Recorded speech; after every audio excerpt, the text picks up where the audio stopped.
We're in North Hollywood, California, and we're rehearsing for some shows where I'm going to play my own music for the first time in quite some time. I made a record called Dweezil Zappa, and the same band that I tour with for Zappa Plays Zappa is all playing with me to do this tour, and we are using a brand new sound system that we're very excited about. We're able to try out the LV1 for rehearsal period and then go out on tour. And it was totally brand new technology, but straight away, the thing that was very noticeable was that as a console, it delivers a lot of headroom. You know, even without putting all the plugins on, it just has a sound. It sounds like a console. Even though it's a digital console, it really is like it's delivering this authentic feel of an analog kind of sound that you come to get used to if you've been around doing this stuff for a while, you know. My name is Glyn Wood. I am the front of house engineer with Zappa Plays Zappa. So as the front of house engineer, primarily, of course, I'm mixing for the audience, but particularly with the LV1 system and Dweezil, we've been able to work together in creating the sonic landscape, and it's come across extremely well. When we're on stage and we're in our own dialed-in environment with the FOH situation, our in-ear mix and the front of house is sort of working together in some ways, because we like to make sure, obviously, from the stage that we're playing at a regulated volume that allows the PA to be used in the most beneficial way. So, you know, if I have some stereo sounds that I've created for my guitar rig, they can be fully present in the PA as opposed to being too loud and only heard and dispersed over the first 30 rows, you know. So we work really hard on the dynamics on stage so that the front of house system can really use all of the details that are available to make the best presentation for the audience. In terms of what we experience while we're playing, it's very close to making it sound like a record. You know, we can get a very good, detailed in-ear mix, and that's what I really look forward to when we set this stuff up and really dial it in, is to make sure that I can hear everybody's parts and then I can interact with it. My name is Peter Jones, and I'm the monitor mix engineer and production manager for Dweezil Zappa. It is about pleasing the musician.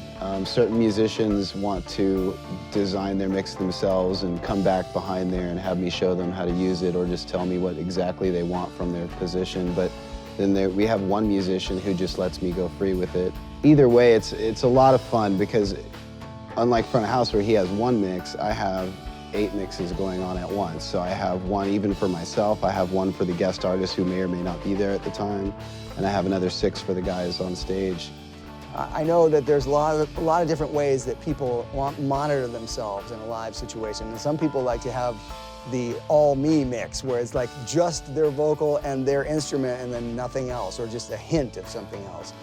And to me, I can't really feel like I'm part of the music if I was to do it like that. What I really like about the system that we're using is that you have all of these details that you can dial in, and it's like being in a recording studio, but it's right there live on the stage. What's great about the Wave system is that you have no detection of latency when you're playing or singing or any of that stuff, and you're being able to be processed through the plugins that we're talking about, the EQ, the compression, all of the things that you need to really dial in the detail for your mix, you know. That's what makes it sound like a record while you're playing live, and it helps with the performance. So the better it can sound in your in-ear mix or your monitor mix, the better you're going to be able to play. If you made a record on the system that we are using live, basically everything that you had in your session you could then just keep and go out live on stage, and it would just recall all the same stuff. So on one of the songs called Rat Race on the record, there's a distorted vocal that's mixed in at a pretty high level in the mix with the regular unprocessed vocal. But in a live situation, you know, you put distortion on a vocal mic, especially a lead vocal mic, you have to be careful with the balance of how that works, because it's a live mic and you're gonna get guitars and drums and other things coming through that microphone, and they're also going to be distorted. So, you know, we were playing around with the parameters of what we could do and how we can control it and gate it really hard so that, you know, when it needs to be triggered, it's going to be there for that texture with the vocal, but otherwise off. One other really cool feature about that distorted vocal thing is it's built for the front of house sound, but the effect itself is something that can give me sort of a performance element that I need to sort of get in the right feel for the song. And what we're able to do very quickly and easily is just copy all the settings from the front of house channel and put it on the monitor side, so I can dial in the amount of the distorted effect I want to hear in my own mix, and I can hear it, but everybody else doesn't have to hear it, you know? So I can hear it so it sets me up for the performance, but that's the kind of thing that is one of the great tools that this system provides.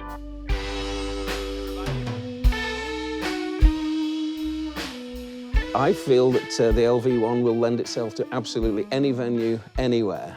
It has everything that a large format console has, and it works at least as good as every other console I've ever used, and an awful lot better than most. It's like night and day. It takes me 4 minutes to set up. I roll my rack in, which is very small, it's like 16U. I have a table with adjustable legs. I get it to a suitable height for the environment, put my 2 screens on it, cable them up, and it's done. It's so smooth, it's so slick, it's very quick to operate. The emo plugins that come with LV1 are great because they're super low latency plugins to begin with, but they also sound really, really clear, and they work well for all the standard things that you need straight away. You know, in a live situation, you're always looking for stuff like, you know, high pass, low pass filter stuff. You're looking for compression and EQ things to fix whatever may be deficient in the PA, or to get rid of some rumble from something, or, you know, just looking for that definition so that you can do the performance. We start out by putting, I believe, the D5 and Q4, that was it, on every single channel. That way we have the ability to do the most basic of things like any engineer would want to. You can just grab the dot and pull it down for an EQ change, and you move that anywhere you want it. Grab something else and make it in like this, like that. It's just so fast. Anything that you can make happen faster on the road is just always superior. It's a bonus, you know, yeah. It's a plus. It's always superior, vastly. And then when you have the quality of sound that this thing has, on top of it being so fast to hook up, I mean, there's nothing like it.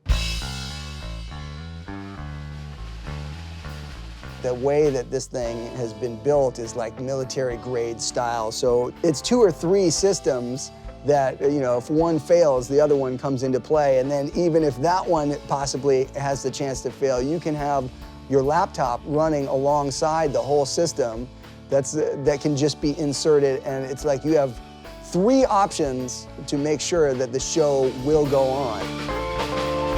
Maybe it took a little longer for live sound to go there, but it's as big of a difference. Because I'm serious, when you have all those plugins, Waves plugins, it replaces racks and racks of gear. The 2 touch screens replace this giant console that would take us, with the Midas Heritage days, you know, a team full of guys to tip. It would also take an equipment truck, which costs a lot more than a little trailer that's towed behind your tour bus. I mean, there's so many things as the production manager that each one of those things is saving you money, or in essence, making the artist more money. It's something else. It's almost hard to get used to at first, but then once your ears open up to it, you hear how much you weren't hearing before, you know? It's really cool. That's very much a part of the deal. You really do hear so much, but it has a warmth, it has a depth that most analog consoles fail to have. It really is, it's truly warm. It's very, very analog, but even better. It's absolutely fabulous. It is a total game changer.